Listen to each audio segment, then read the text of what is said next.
अस्सलाम वालेकुम अज़ीज़ साथियों। ज़िंदगी हमेशा आसान नहीं होती। कभी खुशी मिलती है तो कभी गम। कभी लोग साथ देते हैं और कभी तन्हा छोड़ जाते हैं।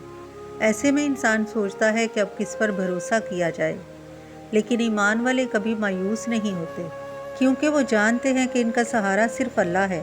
और वो ज़ुबान से कहते भी हैं, हस्बी अल्लाह व निअमल वकील, यानी अल्लाह मेरे लिए काफ़ी है और वो बेहतरीन कारसाज है। ये सिर्फ़ अल्फाज नहीं, एक दुआ है, ये ईमान का ऐलान है। हज़रत इब्राहीम अलैहिस्सलाम को जब आग में डाला गया तो उन्होंने भी यही कहा, हस्बी अल्लाह व निअमल वकील। और अल्लाह ने आग को हुक्म दिया, ए आग ठंडी और सलामती वाली हो जा।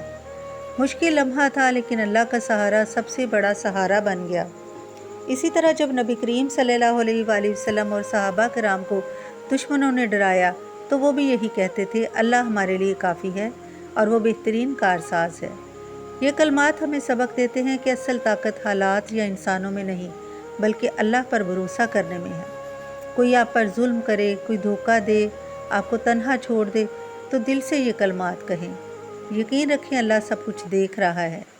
दुनिया के सहारे वक्ती हैं, लोग बदल जाते हैं, हालात बदल जाते हैं, लेकिन अल्लाह का सहारा हमेशा कायम रहता है।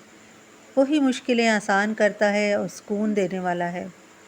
इसलिए आज से हम अपने हर गम, हर खौफ और हर फ़िक्र को अल्लाह के सुपुर्द कर देंगे और बार बार कहेंगे, हस्बी अल्लाह व निअमल वकील, क्योंकि जो अल्लाह पर भरोसा करता है, अल्लाह इसे कभी तन्हा नहीं छोड़ता। अल्लाह हमारे लिए काफ़ी है और वो बेहतरीन कारसाज है।